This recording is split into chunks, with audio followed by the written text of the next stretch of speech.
under Donald Trump's cold-hearted approach to immigration and asylum. The president has built a wall to immigrants, but it's not made of fencing or brick and mortar. The president has rebuilt the infamous paper wall like that of the 1930s that kept too many Jews out of the United States, trapping them within the murderous regime of Nazi Germany. The paper wall was built on anti-migrant regulations, including one targeting anybody who might become a so-called public charge. It was reinforced by racism, anti-Semitism, and nativism. It created bureaucratic roadblocks that had no purpose other than to frustrate applicants, block visas and refugees, and slow immigration to a trickle. That is awfully familiar to those who watched Donald Trump succeed horribly at repeating some of America's worst immigration mistakes. In the last 4 years, I've often thought about my late mom and dad, who were refugees to America.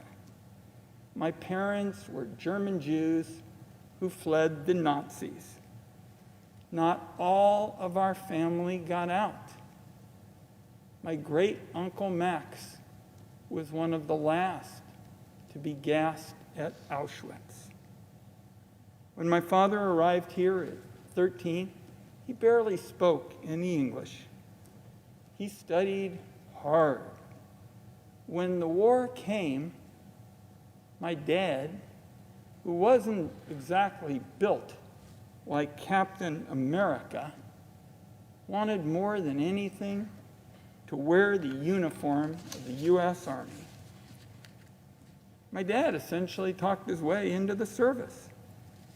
He joined the Army's Psychological Warfare Division because, with his fluent German, my dad wrote propaganda pamphlets that our planes dropped on the enemy soldiers that were retreating further and further back towards Berlin. I've seen those pamphlets.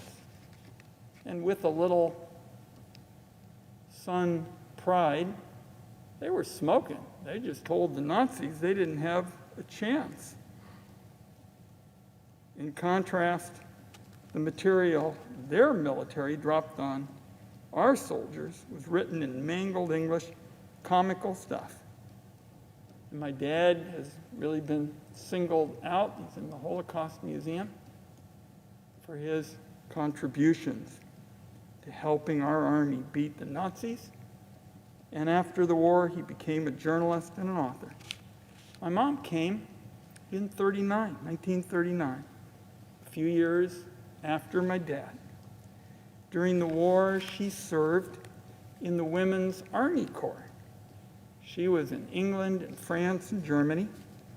And on the wall at home is a picture of my mom in her WAC uniform. You can look at that picture and you can see pride in serving our country from every single pore. After the war, my mom had a long career as a research librarian, and she worked even harder raising her oldest son, who mostly wanted to play NBA basketball instead of hitting the books. Both my parents felt so blessed that they could get out of Germany. They made it over the paper wall, Mr. President. They had a chance to become Americans. Most Jewish families in the United States, stories just like these, some were able to get out, others were left behind and lost. Many remember the MS St. Louis, a ship with nearly 1,000 refugees, mostly Jewish, fleeing Germany in 1930. Originally, they sailed for Cuba, but they were turned away when they reached Havana. Then they tried to come to America. They got so close they could see the lights shining in Miami, but again, they were turned away and sailed back to Europe. Hundreds of them, Mr. President, died in death camps. Many more lives like those aboard the St. Louis could and should have been saved, but the paper wall, that paper wall kept too many people out. In 2020, caring people look back and recognize that paper wall and our failure to save more people from execution at the hands of the Nazis was a staggering humanitarian disaster, a real stain on American history. Donald Trump and his advisors, on the other hand, must look back and see the paper wall as a big success, a playbook for their administration. Under Donald Trump, the policy of the United States on immigration, asylum, on refugees, sum it up in one word: cruelty. Trump's worst legacy on asylum and refugee policy, without a doubt, is the kidnapping and abuse of youngsters, children, locking them in cages, losing track of them, losing track of their parents. It's the forced sterilization of women in the custody of the U.S. government. It's violating U.S. law and international treaties to turn asylum seekers into criminals. I went to the border to see for myself what Trump's family separation policies look like in practice. When you see it, you never forget it. I met a migrant woman who was almost 9 months pregnant and suffering complications. A pediatrician from Oregon who came with me was concerned that this woman's life was in danger, as well as her unborn child. She'd been stopped at the border along with her husband and their 3-year-old son, even though she had a legal right to make an asylum claim. Our pediatrician, who worried that the woman was going to go into labor right there, had to make a judgment call about what we ought to do. So fortunately, we got her case before the right border authorities. She was able to make her asylum claim, get medical care, keep her family together. At the time, I saw a little boy who'd been detained for several nights in a cold, cramped cell. They call them ice boxes, then sent back to Mexico. This youngster was so traumatized at the border that he became entirely nonverbal and afraid of adults. His father held my hand. The child cried and told us how helpful they felt as a parent. I will never forget that experience. Children and parents on the southern border have experienced some of the worst of Donald Trump's hostility, but it doesn't end there. His administration has relentlessly attacked and squeezed the traditional systems of immigration, humanitarian assistance, and refugee resettlement as well. A lot has gone into this paper wall.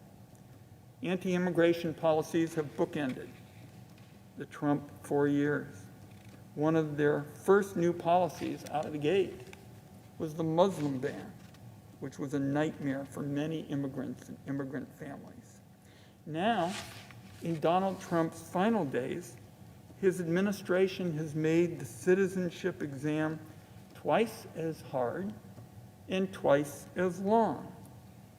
Reportedly, questions were rewritten with Trump-friendly political bias and tricky language designed to trip people up.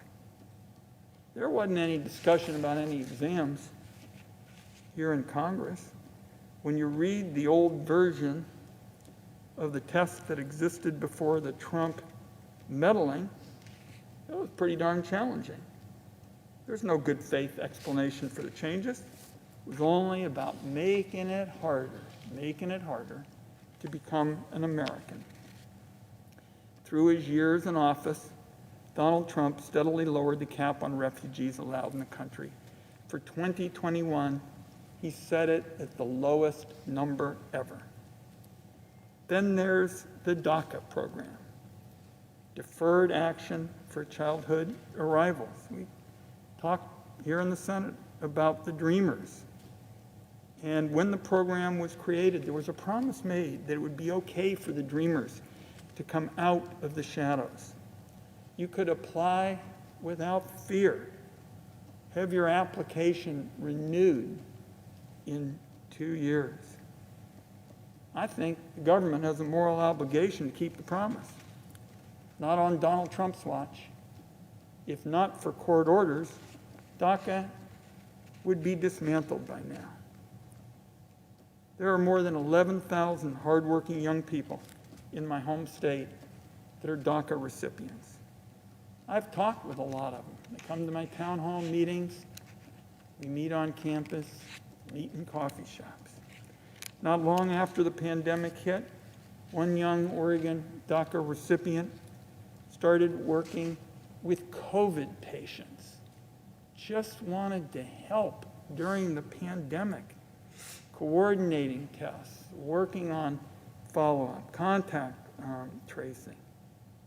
What a wonderful person doing essential work during the pandemic. But her temporary DACA status ran out just when the Trump administration blocked renewals. Fortunately, my staff and I were able to help her reapply, retain her status, so she could keep working in the only place she ever called home. The harsh reality is there are thousands and thousands of young dreamers who've been faced with the same panic, losing their status, being ripped from their homes, and deported. The fact is, Donald Trump has used these dreamers like pawns. Now, recently, he dusted off the public charge rule used in the past to discriminate against Jewish refugees. I consider it a wealth test for immigrants, a cruel system that pushes vulnerable immigrant families into destitution. In Oregon right now, it means that there are families that are just afraid to seek assistance they're entitled to receive, afraid to seek emergency medical assistance during a pandemic, afraid to seek disaster relief after huge wildfires. These families, we talk to them. Mr. President, they desperately need help. They're members of Oregon's collective community, but they can't get it because they're fearful they'll be labeled a public charge. Donald Trump revoked protected immigration status from hundreds of thousands of U.S. residents, originally from countries ravaged by war, famines, and epidemics. Many of those people who lived here for decades had planted deep roots. Nothing is accomplished by revoking their status and deporting them other than shattering their lives and weakening their communities. Then, the Trump administration adopted a no blanks policy so they could reject applications for visa and asylum if there were just simple paperwork errors.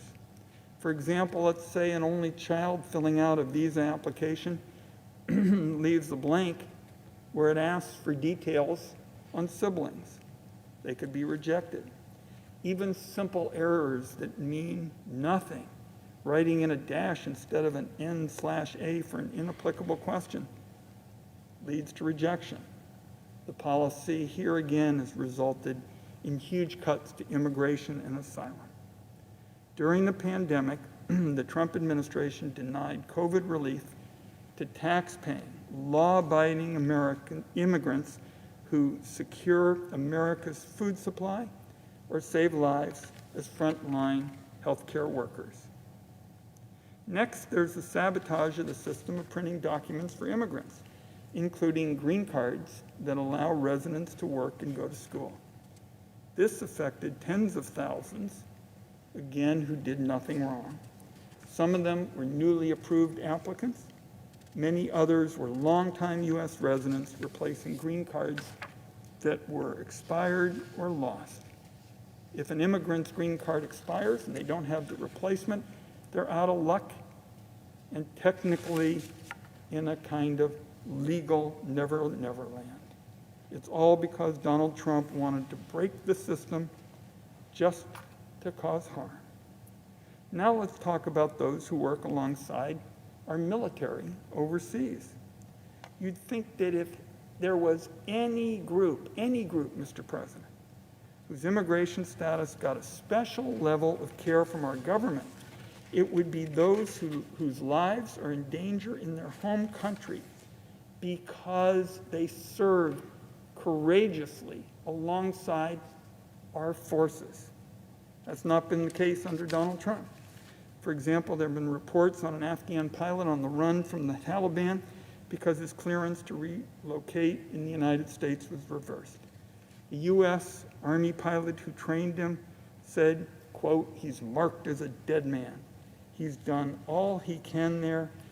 If anyone needs to be a U.S. citizen, it's him."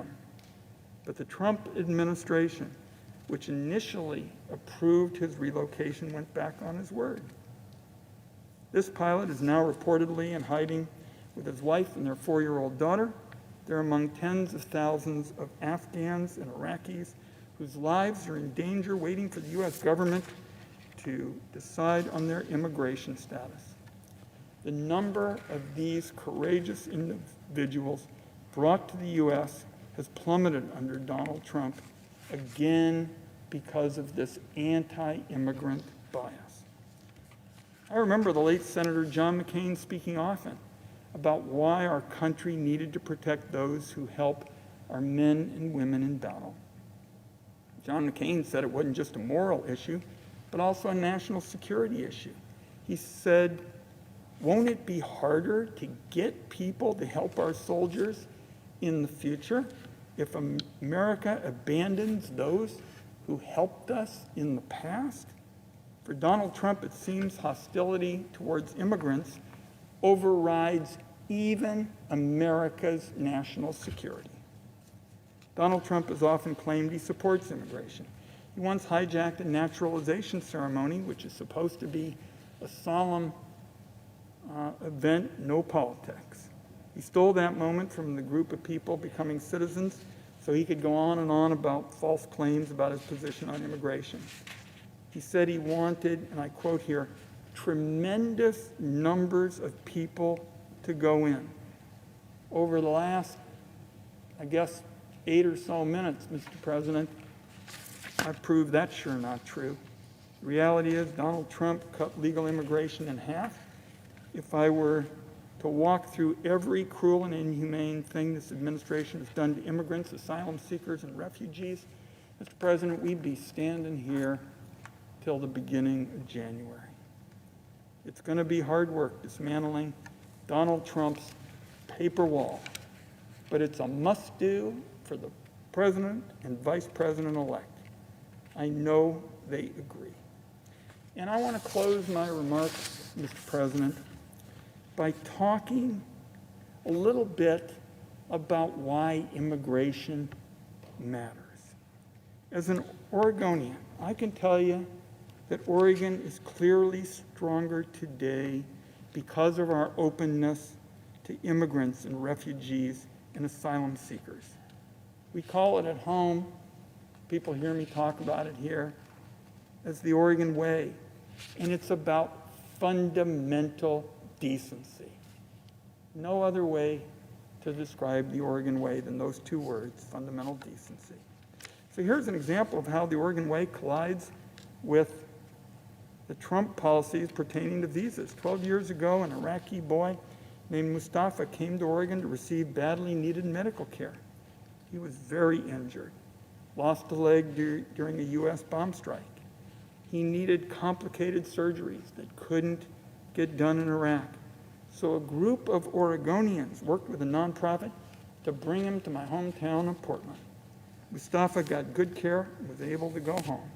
The plan was for him to come back to Oregon periodically for ongoing treatment.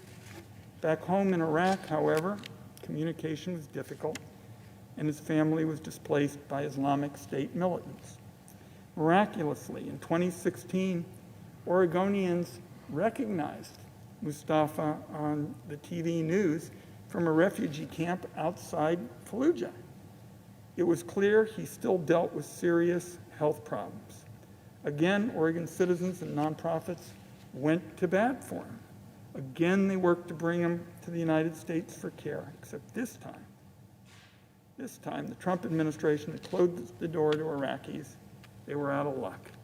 My staff and I got involved, and together with all these dedicated Oregonians, we were able to work with the embassy and get key officials to get a temporary visa for Mustafa and his mom. He got the life-saving care he needed. The Oregon way actually beat back Trump's hostility to immigration. Now, supporting immigration is not just the decent thing to do, it's also the smart thing to do for our economy. My state's a perfect example. From the high-tech economy in the Silicon Forest to our wonderful family farms all across the state, immigrants contribute every day to our economy. Nationwide, on average, communities with more immigrants have stronger and more dynamic economies. Immigrants are more likely than those born in the United States to participate in the labor force. Immigrants are more likely to own a small business. Immigrants are more likely to move for employment and take jobs that otherwise go unfilled. Those immigrants, Mr. President, plug gaps in our economy. They plug gaps in our job market.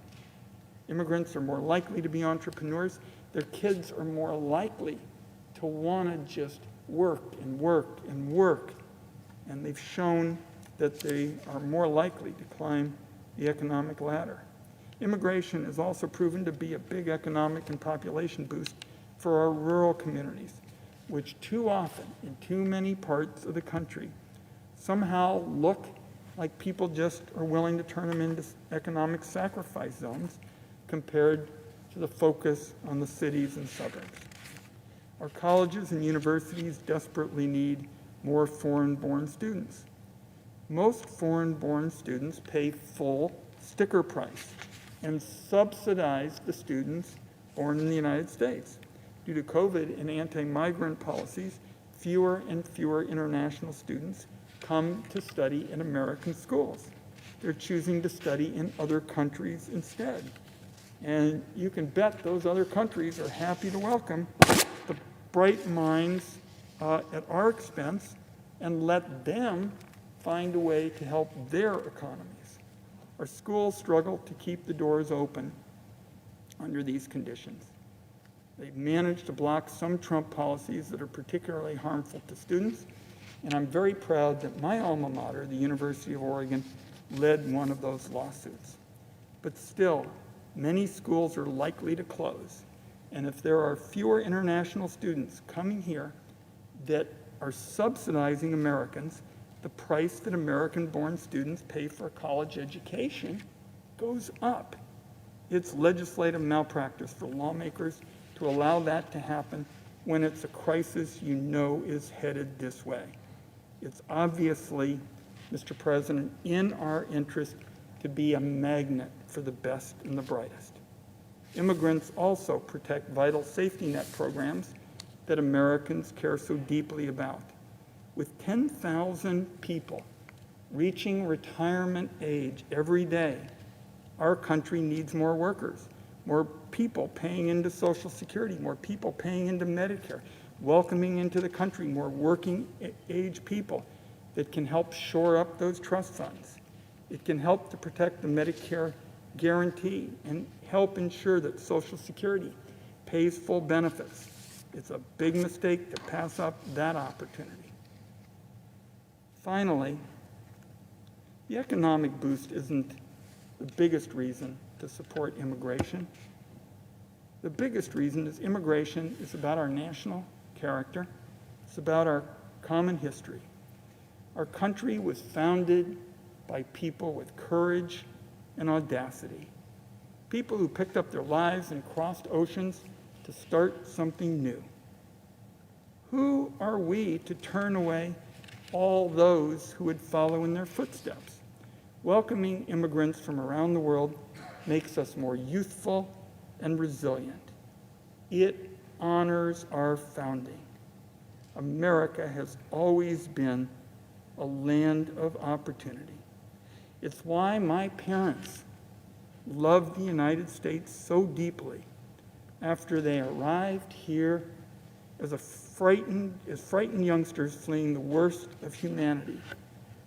Decades later, because of the opportunity this country handed my parents, their son, a first-generation Jewish kid, has the honor of standing on the floor of the United States Senate, the honor of representing Oregon in the United States Senate, and what an honor it is to be able to be here this morning, Mr. President, to talk about why the Wyden family is so grateful to the United States of America.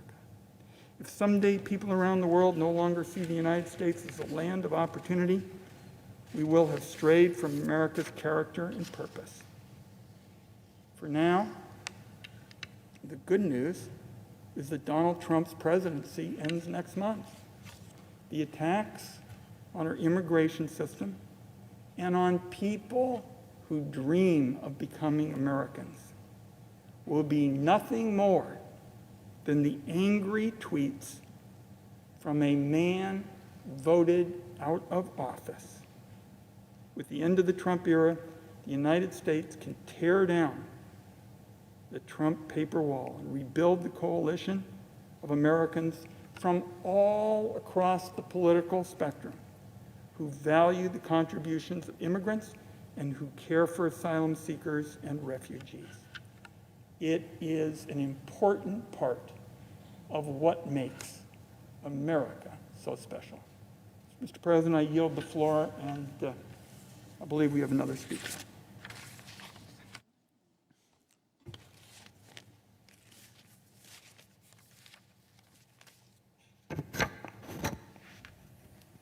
Mr. President. Senator from North Carolina.